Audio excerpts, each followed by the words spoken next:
किताब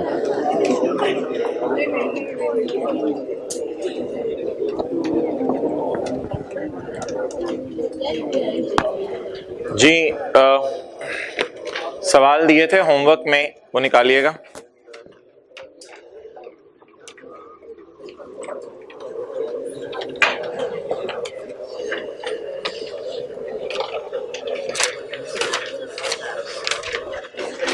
page number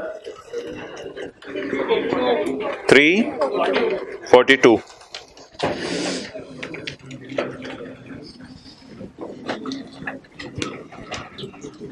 question number 21।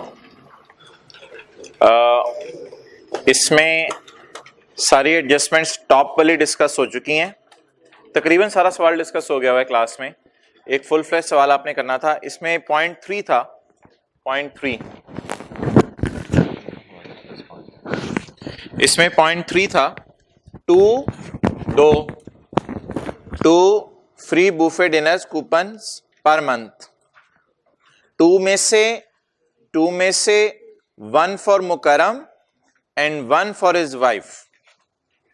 दोबारा पढ़ें, 2 coupons per month. 2 coupons, employer कितने कूपन देते हैं per month?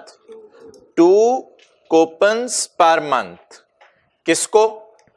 1 for Mukarram and 1 for Mukram wife in a 5 star hotel. 5 star hotel में खाना खाने के लिए। The coupon provided in line with AEL's policy, ये हमारी पॉलिसी है। डिनर कॉस्ट AEL ₹2000 पर पर्सन। अच्छा जी, वो पर्सन जाता है या बीवी के साथ जाता है? आप बता दें, महीने में एक दफा जाएंगे तो 2 का खाना होगा। तो महीने को अगर आप छोड़ें, साल की तरफ आ जाएं तो 12 महीने में 2 बंदे अगर खाना खाएं तो 24 दफा खाना खाएंगे, तो 24, यानी 2000 को आपने मल्टीप्लाई करना था 24 से। कितने लोगों ने यही किया था? अच्छा भाई, वो एक और बात थी, वो ये थी कि अगर आप किसी होटल में एम्प्लॉई हैं और वो होटल आपको खाना खिला रहा है, वो माफ है, वो और चीज है, वो और चीज है। हम होटल में एम्प्लॉई नहीं है, हम होटल में एम्प्लॉय नहीं है। कोई इंजीनियरिंग लिमिटेड है, सफे के टॉप पे जाए, हमारा एम्प्लॉयर तो इंजीनियरिंग लिमिटेड है, इसलिए सैलरी में ऐड होगा। Okay, any other thing in this question? जी, पॉइंट 5 तो क्लास में करवाया था। 5 तो क्लास में करवाया था। 2 एयर कंडीशनर और ए वॉशिंग मशीन घर में इस्तेमाल के लिए। Combined book value of these appliances is 3 lakh, और ये अप्लायंसेस 3 साल बाद आपने वापस कर देनी है। जी मेरे भाई, अगर चुप आवाजें आ रही हैं कुछ। अगर एम्प्लॉयर एम्प्लॉय को कोई फ्रिज, AC, ओवन थोड़े अरसे के लिए दे कि यार थोड़े 2-3 साल के लिए ले लो, 4 साल के लिए ले लो, ये जब नौकरी छोड़ के जाना वापस कर देना, तो प्रॉपर्टी ट्रांसफर्ड वाला रूल नहीं लग सकता। Fair market value minus amount paid by. ऐसी सूरत में हमने कहा था उस चीज का साल का किराया सैलरी में ऐड होना चाहिए। कितने लोगों को याद आ रहा है? उस चीज का साल का किराया ऐड होना चाहिए सैलरी में। लेकिन आमतौर पे किराया भी नहीं दिया होता, तो मैंने ये कहा था जो अमाउंट एम्प्लॉयर डेप्रिशिएट कर रहा है वो अमाउंट एम्प्लॉई फ्रिज को घर में इस्तेमाल करके गेन कर रहा है। तो एम्प्लॉई कितना गेन कर रहा है? जितना एम्प्लॉयर लूज कर रहा है। तो एम्प्लॉयर के depreciation will be equal to gain by employee. तो सिंपल 10% से मल्टीप्लाई करके इनकम हम सैलरी में ऐड कर देना था। पॉइंट 6। अच्छा, एक होती है ऑप्शन और एक होता है शेयर। ऑप्शन होती है प्री रजिस्ट्रेशन और शेयर होता है ओनरशिप का प्रूफ। देखते हैं पॉइंट 5 में, एन ऑप्शन। इसके पास एक ऑप्शन है, इसके पास ऑप्शन है। क्या ऑप्शन है? टू परचेज, अभी परचेज नहीं किए, ऑप्शन है सिर्फ, इसके पास ऑप्शन है कि 20,000 शेयर खरीद सकता है। कितने रुपए के एतबार से? 25 रुपए के एतबार से। और breakup value of AEL on that date was 85 per share. अच्छा भाई, पहली तो बात है,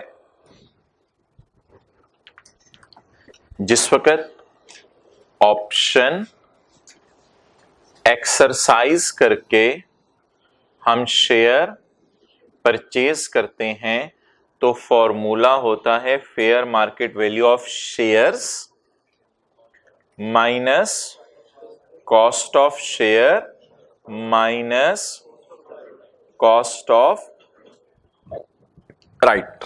अच्छा जी, जो होती हैं लिस्टेड कंपनीज, जो होती हैं लिस्टेड कंपनीज, उनके शेयर्स की फेयर वैल्यू लिस्टेड कंपनीज की वो अवेलेबल होती है स्टॉक एक्सचेंज की वेबसाइट पर। और जो कंपनीज लिस्टेड नहीं होती, बल्कि उन्होंने स्टॉक एक्सचेंज में अपने आप को लिस्ट नहीं कराया होता, उनको अनलिस्टेड कंपनीज कहते हैं। उनकी फेयर वैल्यू स्टॉक एक्सचेंज की वेबसाइट पे अवेलेबल नहीं होती। उनकी फेयर वैल्यू का यह तरीका है कि अगर आज कंपनी टूटे, ब्रेक हो, तो कंपनी कितने की बिक सकती है। उसे मैंने एक दफा पहले भी नाम आपको बताया था कैपिटल गेन के चैप्टर में, ब्रेकअप वैल्यू। तो लिस्टेड कंपनी के केस में शेयर्स मार्केट में बिक रहे होते हैं, तो लिस्टेड कंपनी के शेयर्स की फेयर वैल्यू स्टॉक एक्सचेंज की वेबसाइट से मिल सकती है। लेकिन अगर एक ऐसी कंपनी है, मिसाल के तौर पर राइज है, उसने अपने आप को कंपनी के तौर पर रजिस्टर करा लिया, तो शेयर तो फिर भी बाजार में नहीं बिक रहे। तो अगर राइज आज ब्रेक होता है तो राइज के पर शेयर कितने पैसे राइज के पास आते हैं, that is called as breakup value. तो ब्रेकअप वैल्यू भी फेयर वैल्यू होती है, लेकिन किन कंपनीज के लिए? अच्छा जी, अनलिस्टेड के लिए। नंबर ऑफ शेयर्स कितने हैं? 20,000। अब अगर आप कैलकुलेशन करें कि 20,000 शेयर 85 के थे, 20,000 शेयर कितने के थे? 85 के थे। और लेकिन एम्प्लॉय ने पे किए 20,000। एम्प्लॉय तो कम पे करेगा, यही तो एम्प्लॉय शेयर स्कीम का फायदा होता है कि मार्केट में चीज महंगी होती है, एम्प्लॉय कम पैसे पे करता है। अगर ये एम्प्लॉय पे करेगा तो इस तरह आप कैलकुलेट कर सकते हैं gain under the head income from salary. लेकिन ये फॉर्मूला कब लगता है? जिस वक्त, भाई देखो डिस्टर्ब करे ना लेट आने वालों को, बात समझ रहे हैं, जगह तो आपके लिए बन जाएगी, अभी भी आगे भी बनवा दूंगा, लेकिन अभी वेट करो, अभी वेट करो, 1 मिनट वेट करो, बैठो, जल्दी करो जरा। अच्छा, ये फॉर्मूला लग जाता और सारी कैलकुलेशन में कर देता और गेन भी निकल आता सैलरी का। अगर उधर ही खड़े रहो, अगर सवाल में लिखा होता, देख लो उसको, ये फॉर्मूला में लगा देता और सब कर देता। अगर सवाल में लिखा होता वी एक्सरसाइज्ड ऑप्शन, या सवाल में लिखा होता वी परचेज शेयर, ना शेयर खरीदे ना ऑप्शन एक्सरसाइज की, अब कुछ भी नहीं हुआ, मेरे पास सिर्फ ऑप्शन है, बस पढ़ें। An option to buy shares, what I have an option. सफे के टॉप पे जाएं। In addition to Mukarram was also provided with the following, he was provided with option to purchase shares, he was not provided shares. उसके पास option है, कहीं लिखा हुआ बॉट शेयर्स, कहीं लिखा हुआ एक्सरसाइज्ड ऑप्शन। तो ये फॉर्मूला लगा देता मैं अगर ये लिखा होता। अभी तो ये फॉर्मूला लगाने की भी जरूरत नहीं है क्योंकि ऑप्शन है। भाई आओ, ऑप्शन है, चलें आ जाए आगे। ऑप्शन है, ये ऑप्शन एक्सरसाइज भी कर लिया है, ठीक है, लिखें ऑप्शन एक्सरसाइज नहीं किए, शेयर्स बाय नहीं किए, इसलिए इग्नोर। ऑप्शन एक्सरसाइज नहीं की, शेयर्स बाय नहीं किए, इसलिए इग्नोर। आ जाए फर्स्ट रो में आए, थर्ड रो में आए।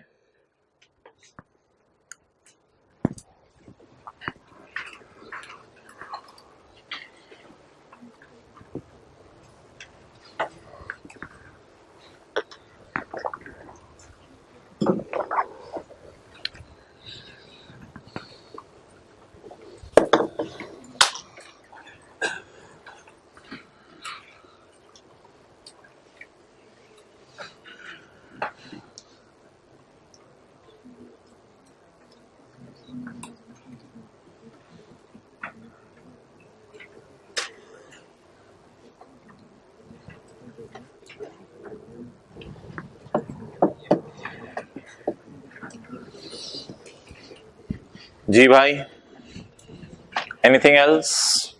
बाकी सवाल में मेरा नहीं ख्याल कोई मसला होगा।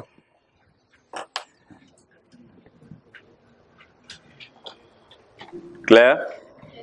अगले सवाल पे आ जाएं। अगला कौन सा था? 23। चलें जी, 23 मैं कल डिस्कस करूंगा। अब कितने लोग आज करके आएंगे 23? जरा हाथ खड़ा कर दें। कर लिया होगा, जिन्होंने नहीं किया वो करके आ जाएंगे। इसमें आपने पॉइंट, नीचे वाले पॉइंट्स में से कुछ डिस्कशन करनी होगी। ऊपर वाले तो 1-2 पॉइंट डिस्कस हो गए हैं, नीचे वाले पॉइंट्स में से डिस्कशन करनी होगी। जी, कितने लोगों से आधे से ज्यादा न्यूमेरिकल हो रहा है? अच्छा, वो लोग हाथ नीचे ना कीजिएगा। कितने लोगों से 70% से ऊपर न्यूमेरिकल हो जाता है? 70% से ऊपर। कितने लोगों से 80-90% हो रहा है? अब वो हाथ खड़ा करें। 80-90% हो रहा है, ठीक है। कितने लोगों से 100% भी कोई न्यूमेरिकल हुआ है? इक्का दुक्का न्यूमेरिकल दिए, पेएबल टू गवर्नमेंट मैच कर गया। Okay, good. तो अच्छा, जरा ओवरऑल एनालिसिस करें। क्वेश्चन 28 आपको दिया था लेटेस्ट अटेम्प्ट्स में से, फिर 27 तो ज्यादा ही आसान आ गया था, ये जो सितंबर 18 का सवाल था। उसके बाद 26 क्लास में किया था। 25 मैंने टेस्ट में दे दिया हुआ है कुछ एडजस्टमेंट के साथ। इसकी 1-2 एडजस्टमेंट्स रह गई हैं, ये टेस्ट में दे दिया हुआ है इसकी मेन एडजस्टमेंट्स। 24 भी मैंने आपको क्लास में करा दिया हुआ है। ये मैं इसलिए आपको होमवर्क में नहीं दे रहा, इसमें लॉसेज हैं, ये भी आपको क्लास में करा दिया हुआ है। काफी कुछ वो जो ऑफिस दुबई वाला बेचा था और बैड डेट्स वाला, वो सारा करा दिया हुआ है। 1-2 एडजस्टमेंट्स इसकी नीचे वाली रह गई हैं। इसके बाद देखें क्या चीज, 24 मैंने करवाया हुआ है, क्लास में करवाया हुआ है, बिजनेस के चैप्टर में एक सफा दिया था। अच्छा जी, 23 भी आपने होमवर्क में कर लिया। 22 भी आपने कर लिया हुआ एक दफा। पूरा नहीं दिया था शायद, एक एडजस्टमेंट दी थी, लेकिन पूरा भी कर सकते हैं, पूरा भी कर सकते हैं।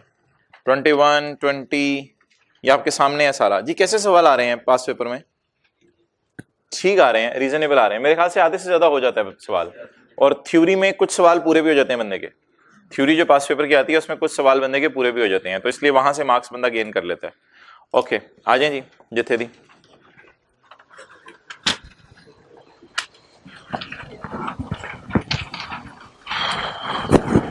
इधर अटेंटिव रहें, कुछ नहीं बाहर नजर आना। इधर देखें, पेज 391।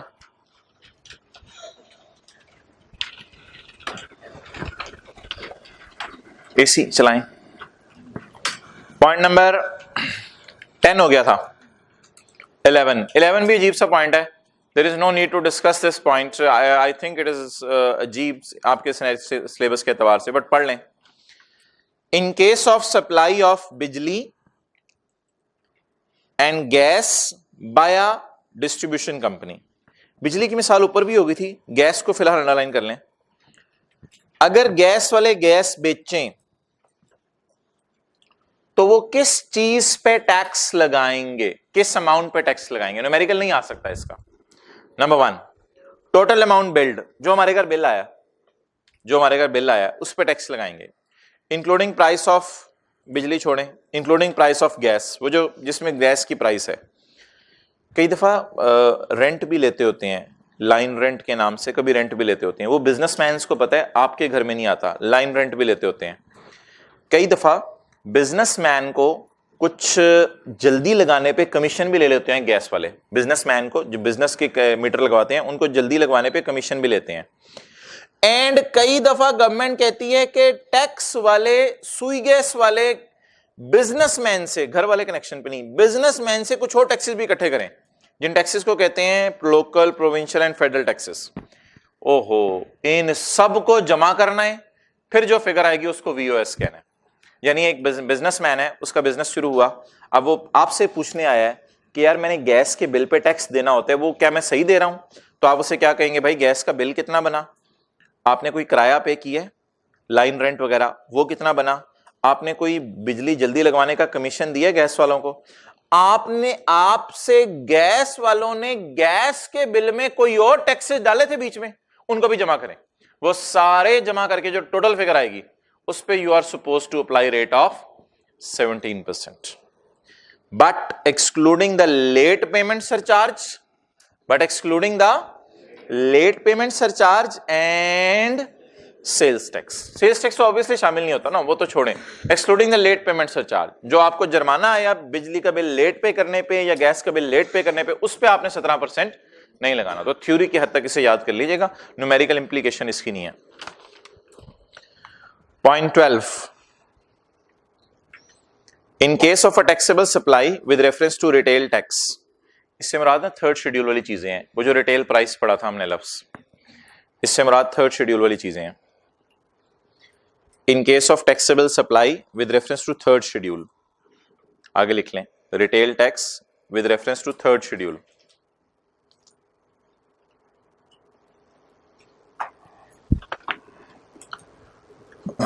तो वो आइसक्रीम वाली मिसाल में जाके खोलें, रिटेल प्राइस कितनी आई थी? 400।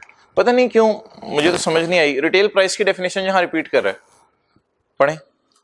The price of taxable goods excluding the amount of retail tax which a supplier will charge or such other price as board में स्पेसिफाई। इस लाइन को लिखा रहने दे, लिखना है काटना है काट दें, कोई नहीं, बोर्ड कुछ और प्राइस भी बता सकता है।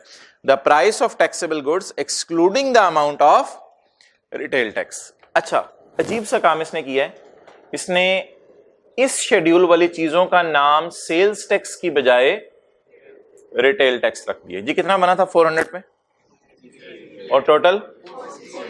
अब एक छोटा सा काम करें, सिर्फ उस मिसाल पे जाके सेल्स टैक्स के आगे ब्रैकेट में रिटेल टैक्स भी इसका नाम लिख लें।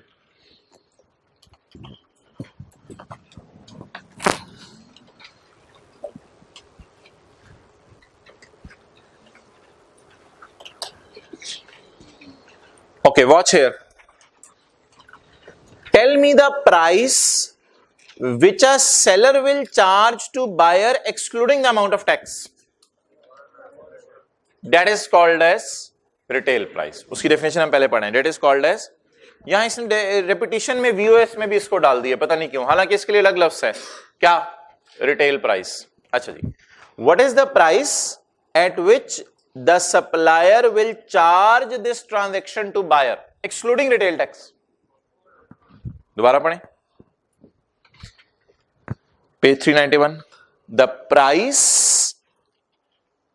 of goods which a supplier will charge, जी बताएं, सप्लायर कितना चार्ज करेगा? 400।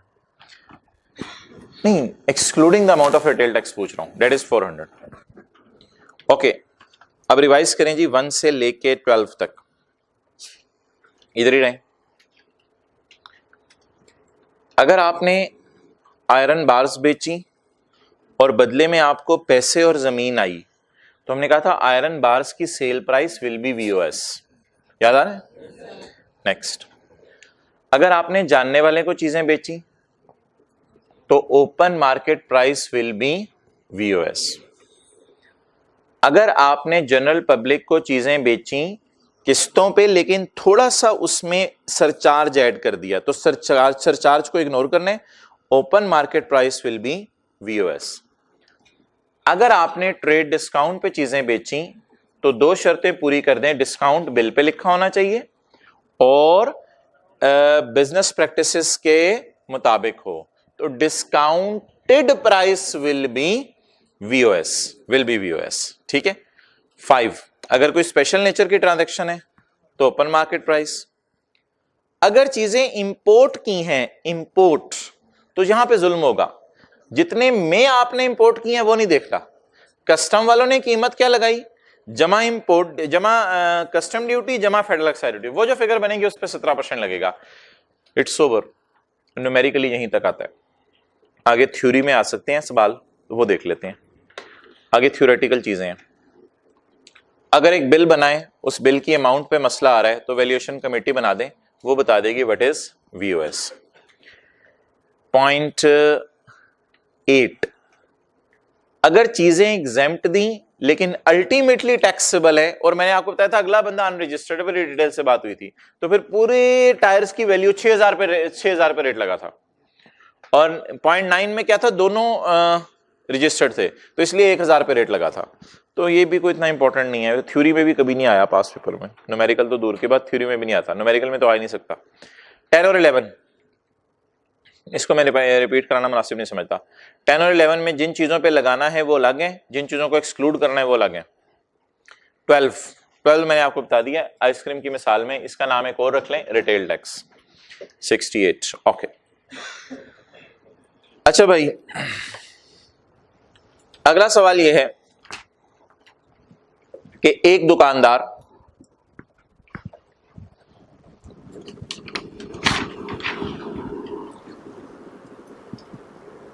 ने सेल प्राइस सेट की हुई है,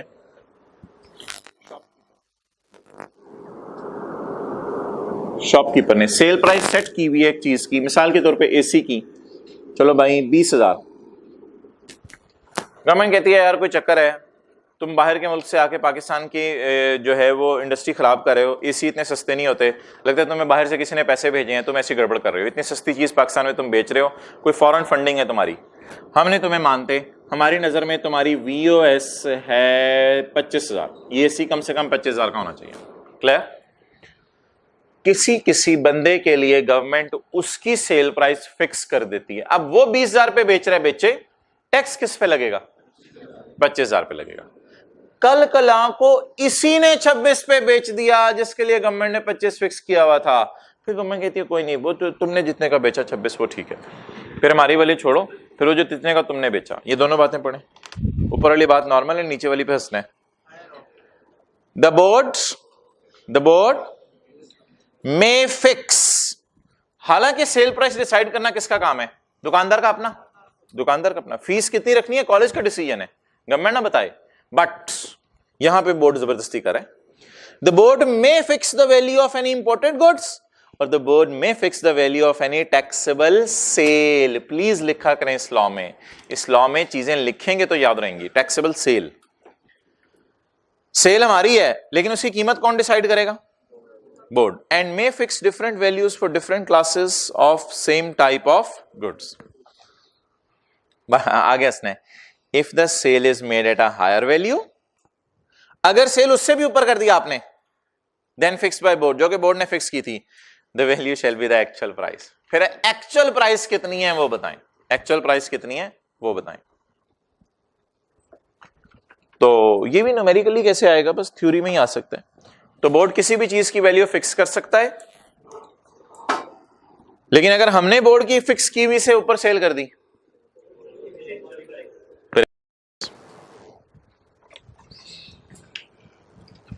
जी अगला पेज निकालें, पेज 392। लेकिन होल्ड करते हैं यहां पे खड़े होके पहले आपको चैप्टर 23 में पहला सफा पढ़ना पड़ेगा। चैप्टर 23 में पहला सफा आप पढ़ेंगे, फिर उसके बाद हम इधर आएंगे।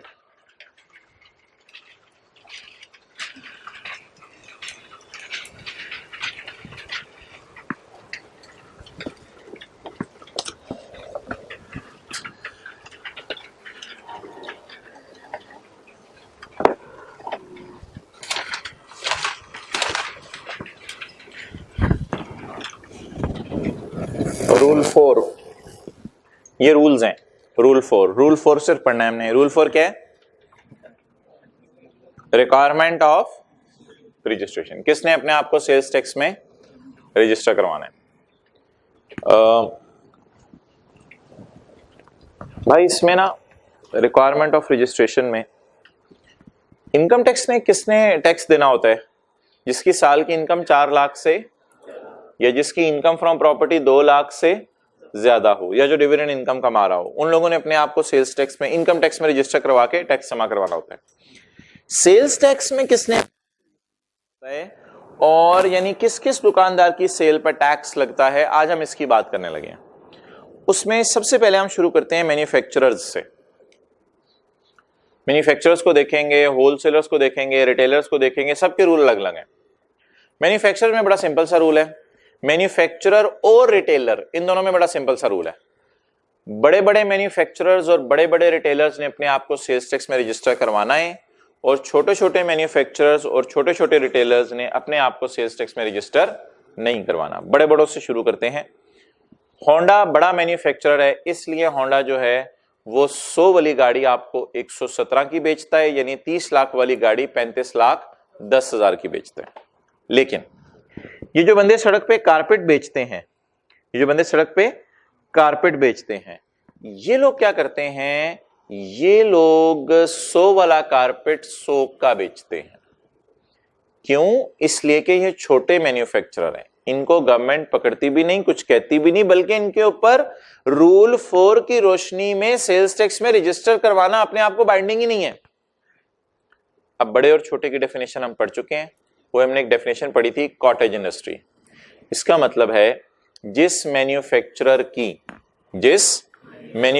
के नंबर ऑफ एम्प्लॉइज 10 से कम हो, नंबर ऑफ एम्प्लॉइज 10 से, और कोई शर्त याद है आपको? एनुअल सेल 3 मिलियन से कम हो, तो और एक दो और शराइत थी, वो क्या समझी जाती है? Cottage industry. और उसके ऊपर अपने आप को सेल्स टैक्स में रजिस्टर कराना बाइंडिंग, बाकियों को अपने आप को सेल्स टैक्स में रजिस्टर कराना बाइंडिंग है। तो पढ़ें, the following persons making taxable sales in Pakistan including zero rate sale are required to be registered. A manufacturer, ऊपर लिखा होंडा, डॉलेंस, इनके ऊपर बाइंडिंग है अपने आप को रजिस्टर कराना। Who is not running a cottage industry, जो कॉटेज नहीं है। Not running a cottage industry का मतलब है जो छोटे नहीं है, कॉटेज होता है छोटा सा, जो लोग छोटे मैन्युफैक्चरर नहीं है, उन्होंने अपने आप को रजिस्टर करा लेना।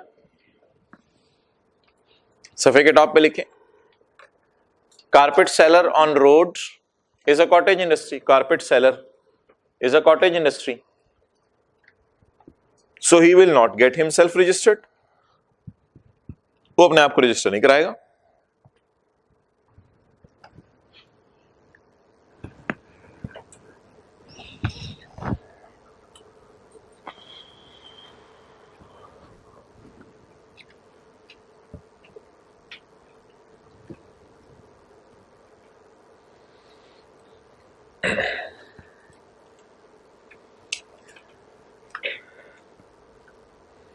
अच्छा जी, ड्राई फ्रूट है, ड्राई फ्रूट की छोटी सी दुकान बनी हुई है, ड्राई फ्रूट की रेडी है, तो ये मैन्युफैक्चरर नहीं है, ये रिटेलर हैं। ये ड्राई फ्रूट खरीदते हैं, बनाते नहीं है, इनके बाग नहीं है, ये लोग खरीदते हैं और खरीद के बेचते हैं। तो ये लोग ड्राई फ्रूट खरीद के बेचते हैं, ये रिटेलर हैं, खरीद के बेचते हैं बस, और आम लोगों को बेचते हैं। रिटेलर वो होता है जो जनरल पब्लिक को चीज बेचे, तो ये रिटेलर हैं, इनके ऊपर अपने आप को रजिस्टर कराना बाइंडिंग नहीं है। 100 की मूंगफली 100 में मिल जाएगी आपको, ठीक है। 1600 का चलगोजा 1600 में मिल जाएगा आपको, ठीक है। अच्छा 6000 का, अच्छा 6000 का चलगोजा 6000 में मिल जाएगा आपको। लेकिन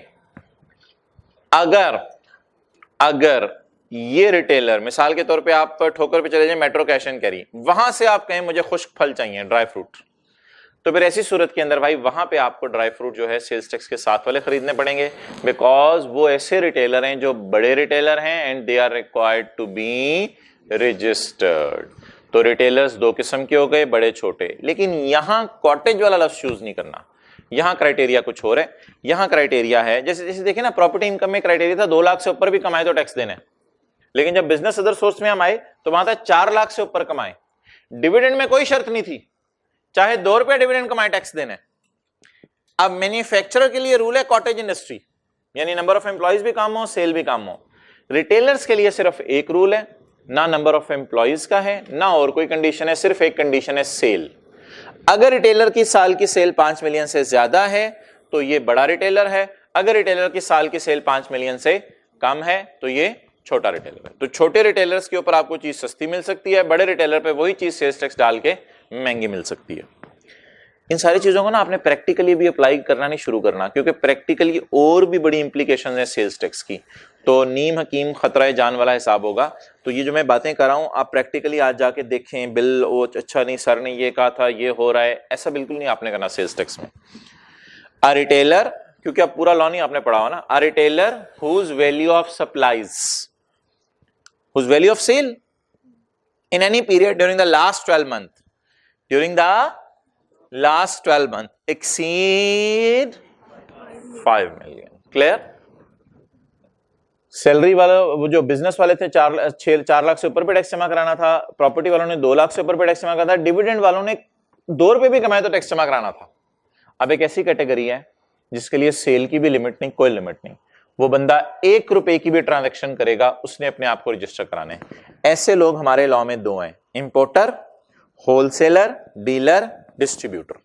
ये 2 लोग हैं, इनके लिए ना सेल की लिमिट है ना नंबर ऑफ एम्प्लॉइज की लिमिट है, they all are required to be registered. इन सब ने अपने आप को क्या करवाना है, रजिस्टर करवाना है जी। मैन्युफैक्चरर के लिए बता दें क्या क्राइटेरिया है। मैन्युफैक्चरर के लिए क्राइटेरिया है कि उसकी सेल भी साल की जो है वो कम होनी चाहिए 3 मिलियन से, उसके नंबर ऑफ वर्कर्स भी 10 या उससे कम होने चाहिए, और रेजिडेंशियल एरिया में लोकेटेड हो, और उसके पास बिजली का कनेक्शन इंडस्ट्रियल ना हो। मैन्युफैक्चरर के लिए ये 4 शराइत हैं जी। रिटेलर के लिए क्या शराइत है, सेल 5 मिलियन से कम हो तो उसने अपने आप को रजिस्टर नहीं कराना। 100 वाली चीज कितने की बेचेगा, 100 में। अच्छा, आखिर में आके बचे इंपोर्टर, डीलर, डिस्ट्रीब्यूटर, होलसेलर। ये 1 रुपए की भी सेल करें, they are required to be registered. यहां कोई मॉनेटरी थ्रेशोल्ड नहीं है, लिख सकते हैं आप सी और डी में, नो मॉनेटरी थ्रेशोल्ड, कोई लिमिट नहीं है। अगर आसान इंग्लिश लिखनी है नो लिमिट लिख लें, नो लिमिट, कोई लिमिट नहीं है, या नो मॉनेटरी थ्रेशोल्ड सी और डी के साथ।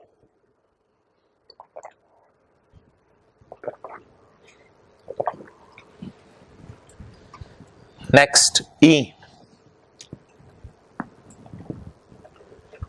ये जो लग्जरी सीट्स बेच रहे होते हैं, मैंने आपको बताया था, ये 100 वाली चीज 117 में बेचते हैं, लेकिन ये 17 को सेल्स टैक्स नहीं कहते, ये फेडरल एक्साइज कहते हैं। क्यों कहते हैं वो भी आपके स्कोप में चीज नहीं है। तो अगर एक बंदा 100 वाली सीट 117 की बेच रहा है तो उसने भी अपने आप को रजिस्टर करवाना है, लेकिन उसने सेल्स टैक्स के अलावा एक और लॉ है फेडरल एक्साइज लॉ, उसमें अपने आप को रजिस्टर करवाना है। ये पता नहीं क्यों इसने यहां ई डाला हुआ है। अ पर्सन, लिख लें लग्जरी सीट सेलर ताकि बातें लिंक हो पहली क्लास से। A luxury seat seller required under any other law, ये सेल्स टैक्स नहीं होगा, required under any other law to be registered, register करवाया अपने आप को। क्यों कराया भाई तूने registered, for the purpose of tax, ताकि मैं भी 100 वाली सीट 117 की बेच के टैक्स कलेक्ट करूं 17 और गवर्नमेंट को दूं, for the purpose of any tax collected. हमने कहा ये कौन सा लॉ है, हमें नहीं समझ आता। कहते हैं आप छोड़ो, एज इफ, जैसे कि it were a sales tax, आप ऐसे समझ लो ये सेल्स टैक्स की तरह ही होता है। कहते हैं आपके लेवल की ये बात नहीं है, इसलिए आप समझ लो ये सेल्स टैक्स की तरह ही होता है। तो 100 वाली चीजें 117 की आपको बाजार से मिल जाएंगी।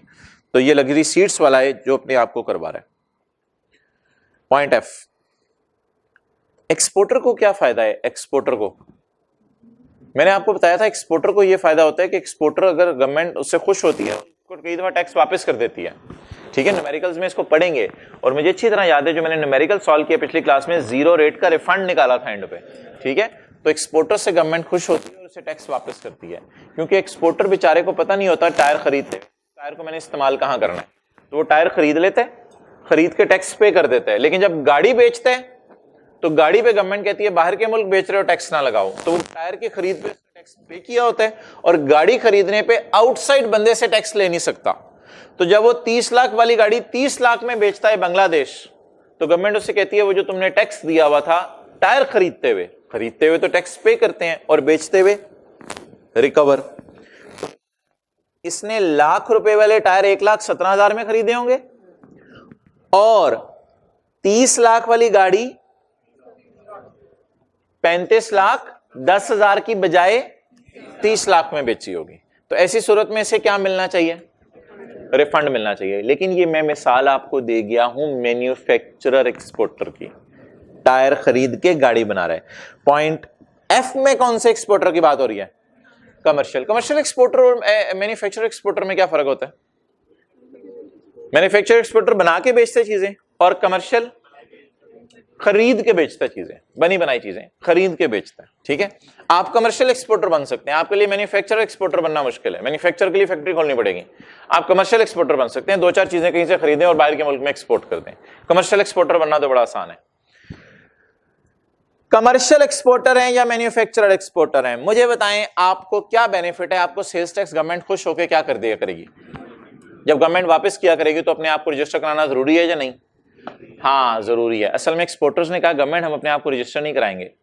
गवर्नमेंट ने कहा रजिस्टर कराओगे तो टैक्स वापस मिलेगा ना, रजिस्टर ही नहीं कराओगे तो टैक्स कहां से वापस मिलेगा? पढ़े। A commercial exporter who intends to obtain sales tax refund for his zero rate sale, अगर वो अपने इंटेंट, आप लोग ये ना कहिएगा मैन्युफैक्चरर क्यों नहीं यहां लिखा हुआ, मैन्युफैक्चरर वो पॉइंट ए में कवर्ड है, मैन्युफैक्चरर को भी रिफंड मिल जाता है, मैंने पॉइंट ए में वो कवर्ड है, उसका कोई मसला नहीं, बस कमर्शियल एक्सपोर्टर की यहां बात करा था जी। मैन्युफैक्चरर के लिए कितने लिमिट्स हैं? चार। मीटर नहीं लगा होना चाहिए आपका इंडस्ट्रियल वाला, रेजिडेंशियल एरिया में आपकी फैक्ट्री हो, सेल, और अगर ये चार की चार शराइत पूरी कर गई हैं तो आपने अपने आप को रजिस्टर। अच्छा, रिटेलर अगर छोटा है, छोटे की limit sale 5 million, wholesaler, importer, dealer, distributor, person required to be registered under federal excise law and commercial exporter, इन चारों के लिए no limit, they all are required to be registered. इन सब ने अपने आप को रजिस्टर कराना है without any limit on sale. Limit सिर्फ ए में उसके लिए है, मैन्युफैक्चरर के लिए, और बी में रिटेलर के लिए। ओके, कम बैक, आ जाइए जी वापस।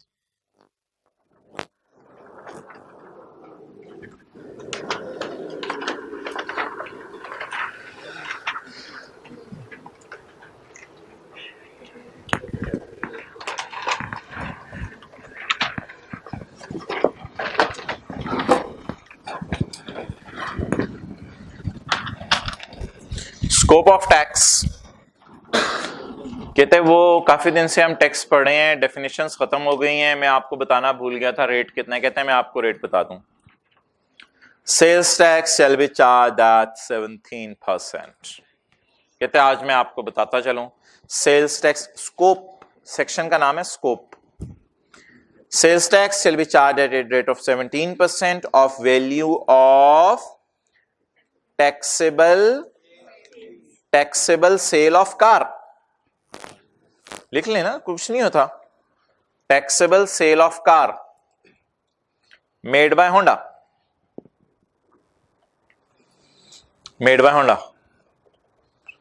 ड्यूरिंग एनी मैन्युफैक्चरिंग एक्टिविटी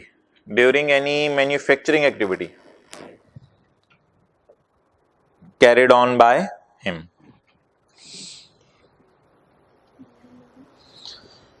दोबारा पढ़ें, इंपोर्ट्स का रेट भी 17% ही है। Sales tax shall be charged at the rate of 17% of value of goods imported into Pakistan. Pakistan में आप चीज मंगवाएं बाहर के मुल्क से तो भी रेट 17% ही है, irrespective of their final destination in territories of Pakistan. चीज मंगवा के पाकिस्तान के जिस मर्जी कोने में ले जाएं आपका रेट 17% ही रहेगा। कुछ गरीब इलाकों के लोग आए थे गवर्नमेंट के पास, उन्होंने कहा चीज मंगवा के हम गरीब इलाके में लेके जा रहे हैं तो हमारे लिए रेट कम कर दो, तो गवर्नमेंट ने ये पॉइंट डाल दिया। गवर्नमेंट ने कहा sorry, irrespective of their final destination, irrespective का मतलब होता है इग्नोर कर दो, ignore their final destination in territories of Pakistan. Pakistan में जहां मर्जी चीज ले जाओ rate will remain at 17%। Okay,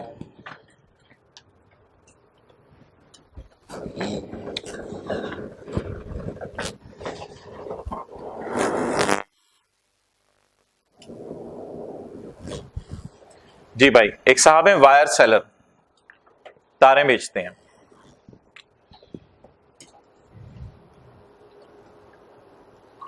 सुबह 9 बजे ये रजिस्टर्ड हैं, इन्होंने अपने आप को सेल्स टैक्स में रजिस्टर करवाया हुआ। सुबह 9 बजे होंडा कार्स वाले आए और होंडा कार्स वालों से इसने पूछा भाई आपको तारें चाहिए, आप अपना रजिस्ट्रेशन नंबर बताएं। होंडा कार्स ने कहा I am a manufacturer, I am not a cottage industry, so मैंने अपने आप को रजिस्टर कराया हुआ है तो ये मेरा रजिस्ट्रेशन नंबर है। तो होंडा कार्स ने अपना रजिस्ट्रेशन नंबर बताया, तो उसने होंडा को रजिस्टर्ड होने की वजह से 100 वाली तार 117 में बेच दी। अच्छा जी, 10 बजे इसके पास, ये not a cottage industry, not a cottage industry, 10 बजे इसके पास वो मिसाल के तौर पे शीदा भाई आए, ठीक है। ये क्या करते हैं, ये बल्ब सेल करते हैं, बल्कि बड़ी इंडस्ट्री कर लेते हैं ये लोग। कटिंग मशीन्स मैन्युफैक्चरर्स को चाहिए होती हैं, कटिंग मशीन्स का बिजनेस है इसका। तो इसको वायर्स क्यों चाहिए थी, क्योंकि इसने कटिंग मशीन में लगानी है और फिर बेचनी है। तो इसको वायर्स क्यों चाहिए थी, इसने गाड़ियों में लगानी है और गाड़ियां बेचनी है, ठीक है। ये भी मैन्युफैक्चरर था और ये भी मैन्युफैक्चरर, ठीक है। He was liable to be registered, इसके ऊपर बाइंडिंग था अपने आप को रजिस्टर कराना, but not registered. Why he was liable to be registered, क्योंकि इसके 12 एम्प्लॉइज थे, हमने पढ़ा हुआ है ऐसा मैन्युफैक्चरर जिसके 10 से उससे ऊपर एम्प्लॉइज हो तो उसने अपने आप को रजिस्टर कराना होता है। इसके 1200 एम्प्लॉइज हैं, इसने अपने आप को रजिस्टर कराया हुआ है, लेकिन इसके 12 एम्प्लॉइज थे, 10 से तो इसके भी ऊपर है, इसको भी अपने आप को रजिस्टर कराना जरूरी था। लेकिन ऊँगाने वाले भाई लेकिन he was liable to be registered because of this but not registered, but has not obtained registration। इसको सजा मिलेगी, इसको 100 वाली धारे 120 में मिलेंगे, क्योंकि ये अपना रजिस्ट्रेशन नंबर देने से इनकार कर देगा, क्योंकि ये बंदा कौन है, अनरजिस्टर्ड।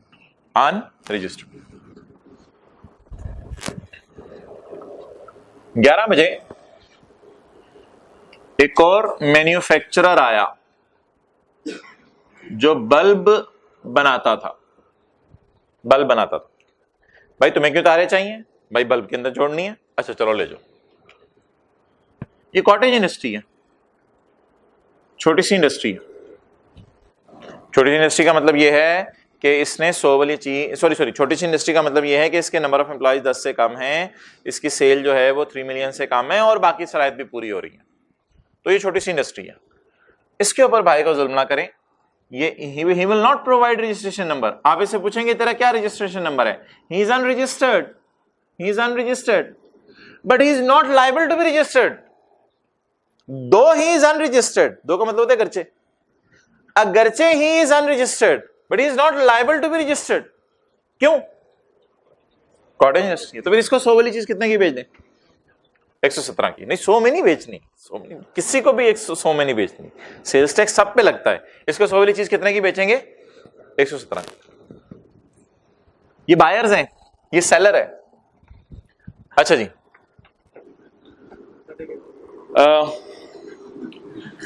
12 बजे भी सर आसिफ ने कहा या राइस कॉलेज ने कहा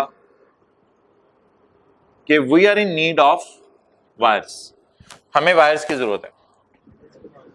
हमने कहा जी क्यों, आपको क्यों वायर्स की जरूरत है। सरासे ने कहा हमने तो जी घर में वो खराब हो गई है, तो ये पंखा शंखा तो वायरिंग तो वहां वायर लगानी है।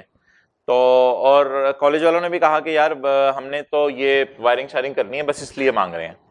तो इनको कहते हैं एंड कंज्यूमर, ये मैन्युफैक्चरर नहीं है, इनको क्या कहते हैं, एंड कंज्यूमर, ठीक है। और सलान को बुला के लाओ, वो सफे लाए जरा। इनको क्या कहते हैं, बोले एंड कंज्यूमर, बिकॉज अच्छा जी, इसने क्या करना है तारों का, गाड़ियों में लगा के गाड़ियां बेचनी है, तो इसको एंड कंज्यूमर नहीं कहते। इसने क्या करना है तारों का, कटिंग मशीन में लाके कटिंग मशीनें बेचनी है, तो he is not and consumer. इसने क्या करना है तारों का, बल्ब में तारें लगा के बल्ब बेचने हैं, तो he is not, rather he is manufacturer. इन्होंने क्या करना है तारों का, तारें खरीद के बेचनी है या इस्तेमाल करके फेंकनी है, इस्तेमाल करके फेंकनी है। Therefore these are called as end consumer and these both are unregistered,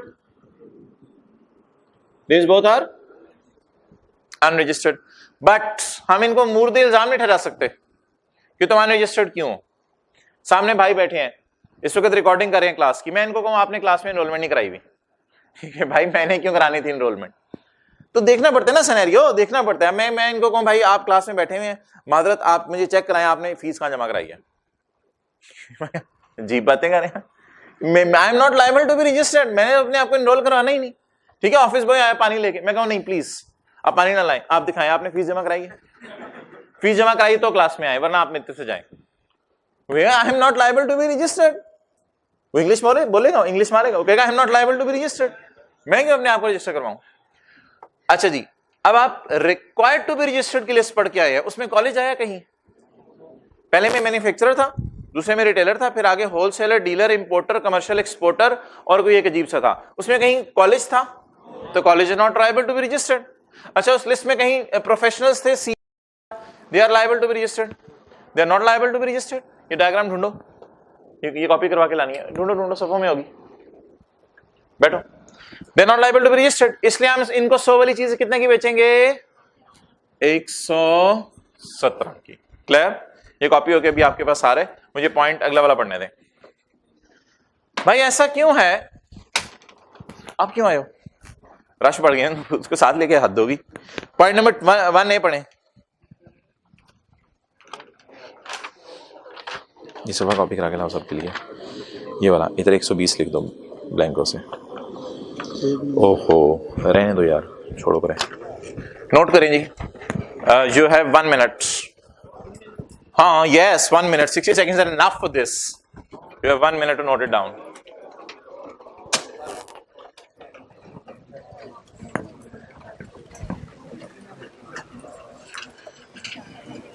Time starts now.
जी जी हरी आप।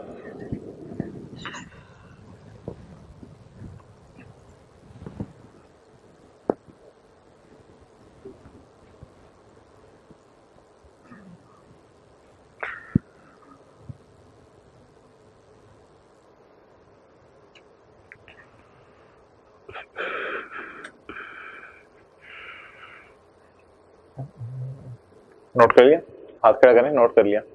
2-3 लोग हाथ खड़ा करें, मैं पढ़ाना शुरू करूं फिर, बस ठीक है। आप वार्म अप होके आया करें घर से।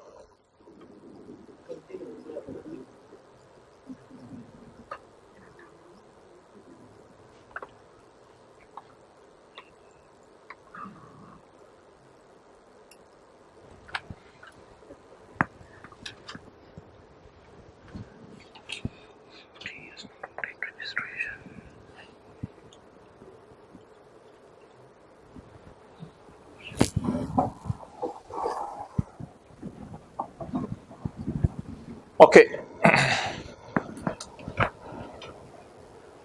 दी, इधर देखें सारे। He has not obtained registration. Why are you not punishing these people? They have not obtained registration. Because they are not liable to be registered. They are unregistered, but they are not liable to be registered. Okay. He is unregistered as well. He has not obtained registration. Why are you not punishing him? He is not registered. Why are you punishing him? Because he is not registered. He was liable to be registered, but he is not registered. Okay. जी, वे doctor hospital वालों ने तारें मांगी, मशीनें नहीं बनाते वो, मशीनें बनाते हैं, हाथ धोगी वो, मशीनें बना के क्या करना है, वो मशीनें बंदों को लगाते हैं। अच्छा जी, तो वो भी एंड कंज्यूमर होंगे, वो भी एंड कंज्यूमर होंगे। डॉक्टर हॉस्पिटल भी राइस कॉलेज के साथ फॉल करेगा, साथ वाली बिल्डिंग। ओके चलें जी, बैठे बैठे चलें। फर्दर टैक्स, फर्दर, ओ भाईजान फर्दर, ओ चेती, ओ भाई पढ़ो, where, पढ़े, okay, where taxable sale of wires, लिखें, where taxable sale of wires are made to a person who has, बोले बोले, who has not obtained a further tax shall be charged at the rate of in addition to 17%. 17% से इजाफी कितना लिया जाएगा? 3%। इसमें इतनी detail नहीं है जो मैंने आपको दी है, ये न्यूमेरिकल्स के लिए आपको डिटेल दी है, यहां कोई डिटेल नहीं है, यहां बात बिल्कुल आपको वाजे नहीं हो रही, यहां सिर्फ जनरल रूल लिखा है। जिसने रजिस्ट्रेशन नहीं कराई तो आप ऐसा करें, फिर यहां लिख लें, सिर्फ ये हमारी रेलिवेंट मिसाल है, तो यहां लिखें 120 के आगे सेक्शन 3 का 1A, यही है ना, सेक्शन 3 का 1A। बाकियों पे सेक्शन 3 का 1A अप्लाई नहीं करूंगा मैं, because they are not liable to be registered.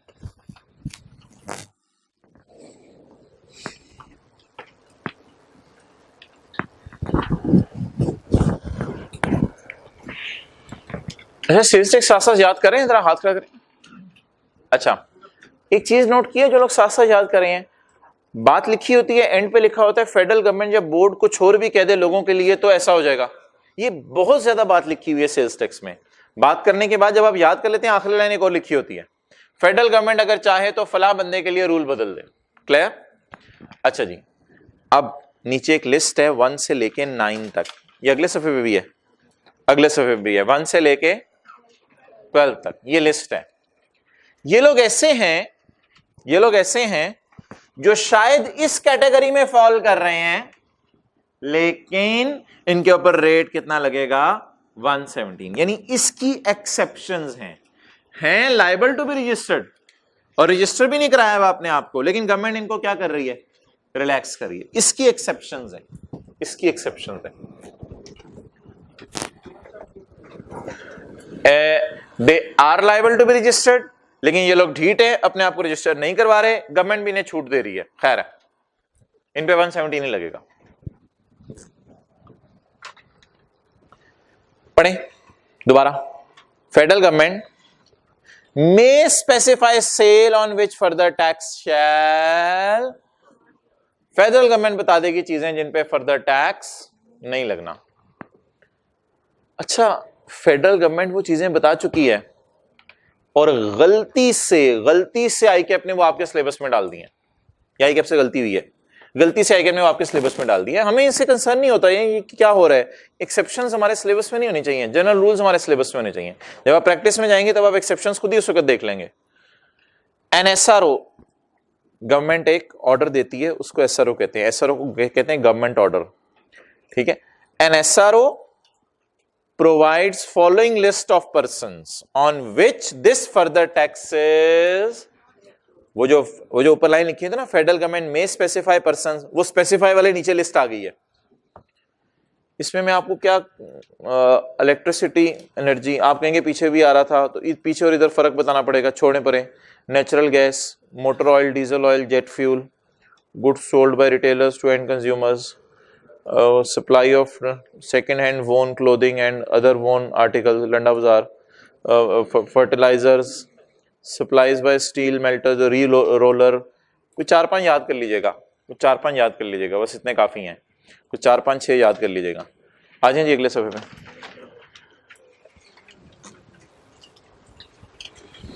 Okay, capacity tax जी, मैं भी टाइम देखना शुरू करता हूं, मैं सुबह 7:15 से टाइम देखना शुरू करता हूं, 1:15 तक देखता रहता हूं कब खत्म होगा, लेकिन ताता नहीं बच्चों को। ओके, 1B, बच्चे समझते टीचर खुश हो रहा है पढ़ा के। अच्छा जी 1B capacity tax. Capacity tax मेरे भाई कौन सा है? ये थोड़ा डिफरेंट है, ये आपकी सेल पे डिपेंड नहीं करता, ये भी थ्योरेटिकली है सिर्फ सिलेबस में, ये आपके सेल पे डिपेंड नहीं करता, ये डिपेंड करता है आपकी प्रोडक्शन कैपेसिटी पे। कुछ फैक्ट्रीज थी जो जानबूझ के कम यूनिट्स बनाती थी किसी वजह से, तो गवर्नमेंट ने कहा फिर हम जबरदस्ती किस पे ले लेंगे, कैपेसिटी पे टैक्स। यानी अगर आपके प्लांट से 10 यूनिट्स बने और बना सकते थे 12, तो टैक्स किस पे देंगे? For goods specified in 10th schedule. अब ये 10th शेड्यूल हमारे सिलेबस में ही नहीं है, तो पता नहीं आईकेएफ ने क्यों डाला यहाँ पे। फॉर गुड्स स्पेसिफाइड इन फलाना schedule tax shall be levied on the production capacity of plant. Actual production पे नहीं, प्रोडक्शन और ऑन अ फिक्स बेसिस। इन लोगों ने गवर्नमेंट से मुकमुका किया, गवर्नमेंट यार प्रोडक्शन कैपेसिटी बहुत ज्यादा है, प्रोडक्शन कैपेसिटी तो इतनी है कि हम वो उतने प्रोड्यूस ही नहीं कर सकते यूनिट्स, तो मुकमुका कर लो, थोड़े कम कर लो, प्रोडक्शन कैपेसिटी से नीचे ले आओ, फिक्स कर लेते हैं। मिसाल के तौर पे प्रोडक्शन कैपेसिटी 12 है, हम बना 10 रहे हैं, तो 11 पे फिक्स कर लो, और 11 यूनिट्स का हमारे से टैक्स ले लिया करो, बस ज्यादा बातें ना करो, चलो चलो मुकमुका खत्म करो बात। गवर्नमेंट अच्छा चलो ठीक है, तो गवर्नमेंट इनसे प्रोडक्शन कैपेसिटी पे भी टैक्स ले सकती है या फिक्स्ड बेसिस पे भी टैक्स ले सकती है। ओके अब जी अगली बात आ रही है, पेपर पॉइंट ऑफ व्यू से important. Tax on taxable schedule specified in 3rd schedule. 3rd schedule का मतलब है वो 20 items, 20 items.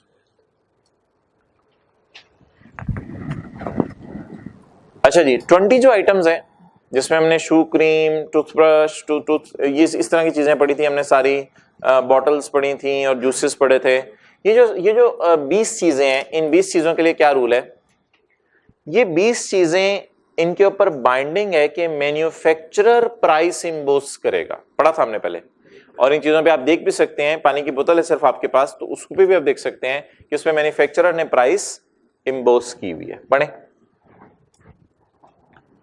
For supplies and imports of goods in 3rd schedule. जो 3rd शेड्यूल वाली चीजें हैं, चाहे आप सेल करें चाहे आप इंपोर्ट करें, दोनों सूरतों में tax shall be charge at the rate of 17%। 17% of what? Retail price. लिखा होता है चीज पे R.P रिटेल प्राइस।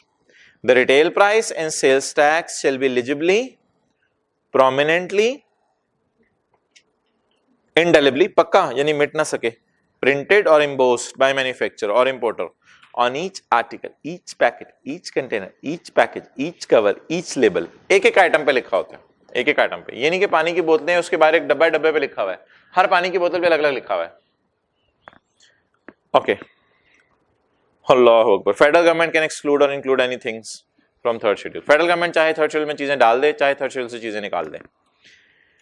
ये डब्बा आपके सिलेबस में नहीं है, ये सिर्फ समझने के लिए आपको मैंने दिया है, ये सिर्फ अंडरस्टैंडिंग पर्पस के लिए है, इसको आपने याद रखना है, याद करना नहीं है।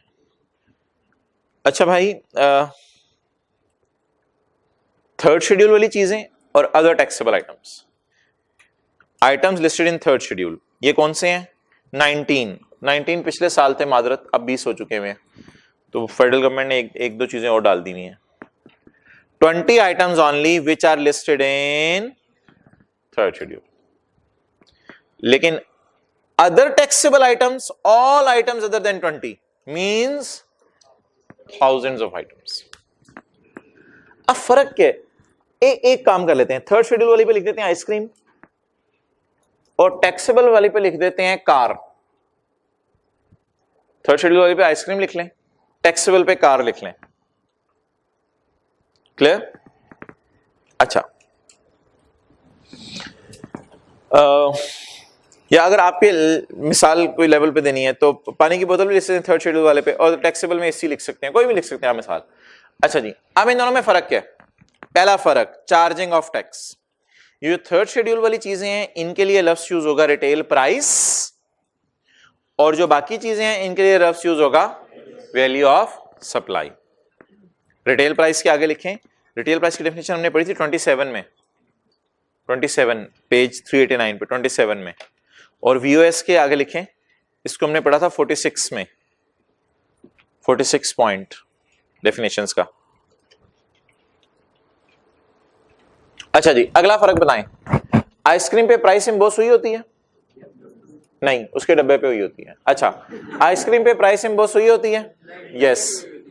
अगला सवाल, गाड़ी पे या एसी पे प्राइस इंबोस हुई होती है या बिल पे लिख के आती है? पढ़ें अगला फर्क, retail price and sales tax shall be embossed on each article, price will not be embossed. Trade discount, अल्लाह अकबर, ये बात बतानी थी। आप 6000 आइसक्रीम्स खरीद लें, दुकानदार कहेगा भाई जो डब्बे पे प्राइस लिखी है वही। अगर दुकानदार दे भी दे आपको डिस्काउंट, ये उसकी अपनी मर्जी है। गवर्नमेंट की तरफ से थर्ड शेड्यूल वाले आइटम्स पर डिस्काउंट देने की इजाजत नहीं है। थर्ड शेड्यूल वाले आइटम्स पे ट्रेड डिस्काउंट का कोई तस्वुर ही नहीं है। अभी आप कहेंगे थोड़ी देर पहले आपने पढ़ाया था डिस्काउंटेड प्राइस पे रेट लगना है, लेकिन वो उन 20 चीजों के अलावा है। विल बी इग्नोर्ड, ये सबसे बड़ी न्यूमेरिकल एडजस्टमेंट है जो आई कैप आजकल टेस्ट कर रहा है। ट्रेड डिस्काउंट वो देता है 20 चीजों पर और फिर देखता है बच्चा डिस्काउंटेड प्राइस उठाता है या undiscounted price, will be ignored. लेकिन जो अदर टैक्सेबल आइटम्स हैं उनमें गाड़ी वगैरह, एसी वगैरह, उस पर डिस्काउंट मिल सकता है, कोई नहीं। Will be considered if conditions are, conditions वो हमने पढ़ी हैं अभी, कंडीशंस पढ़ी थी, बिल पे लिखा होना चाहिए और बिजनेस नॉर्म्स के मुताबिक हो। हाँ, फर्दर टैक्स में भी एक रिलैक्सेशन है। आइसक्रीम आप जिस मर्जी को बेचें, वायर सेलर की जगह आइसक्रीम सेलर, वायर सेलर की जगह आइसक्रीम आप जिस मर्जी को बेचें 117 की बेच दें, आइसक्रीम पे ये 3% वाला नहीं लगता भाई, क्योंकि ये जो आइटम्स है ना, ये होते ही अगर ये भी आइसक्रीम लेगा ना तो इसने आइसक्रीम मशीन में डाल के कोई चीज नहीं बनानी, ये भी खाने के लिए लेगा। इसलिए आइसक्रीम जिस मर्जी को बेचें, ये थर्ड शेड्यूल वाला आइटम जो है वो है, इस वजह से इस पे फर्दर टैक्स में नहीं लगता। फर्दर टैक्स का रेट कितना पड़ा है अभी? 3%। लेकिन बाकी जो चीजें हैं एसी वगैरह, इन पे 3% लगेगा। The table above is not to be memorized, it is only for understanding, ये सिर्फ आपकी अंडरस्टैंडिंग के लिए। ओके जी, सबसे बड़ा फर्क बता दें थर्ड शेड्यूल वाली चीजों और दूसरी चीजों में, ट्रेड डिस्काउंट। ट्रेड डिस्काउंट, एक छोटा सा फर्क बता दें, फर्दर टैक्स, फर्दर टैक्स नहीं लगता 3%। अगर आप ऐसे बंदे को बेच दें who was liable to be registered, लेकिन उसने अपने आप को रजिस्टर ना कराया, फिर भी खैर है, बुरे बच्चे को भी कितने की बेच सकते हैं। ये बात पिछले सफे पे लिखी हुई थी, मैंने आपको फोकस नहीं कराई थी, पिछले सफे पे लिखी हुई थी। एक्सेप्शंस में आए 6 point, items listed in third schedule, पिछले सफे पे पेज 392, पिछले से पिछले पे नहीं, पेज 392.6, आइटम्स इन पे भी 3% एक्स्ट्रा नहीं, फर्दर टैक्स नहीं लगता। Okay, point B, special rates of tax. हाँ भाई 10:08 हो गए हैं, और भी देख लें किसी ने देखना टाइम तो। Special rates of tax, federal government, भाई एसी बंद कर दें, फेडरल गवर्नमेंट में प्रेस्क्राइब एनी हायर और lower rate for any class of taxable goods. अच्छा जी, हायर रेट लिखें 22%, ऐसे ही जो मर्जी लिख लें, लोअर रेट लिख लें 14% लिख लें। फेडरल गवर्नमेंट में प्रेस्क्राइब एनी हायर और any lower rate for any class of taxable goods. Federal government rate किसी के लिए बदल भी सकती है, ज्यादा भी कर सकती है, कम भी कर, आ जाके। ओके अच्छा भाई,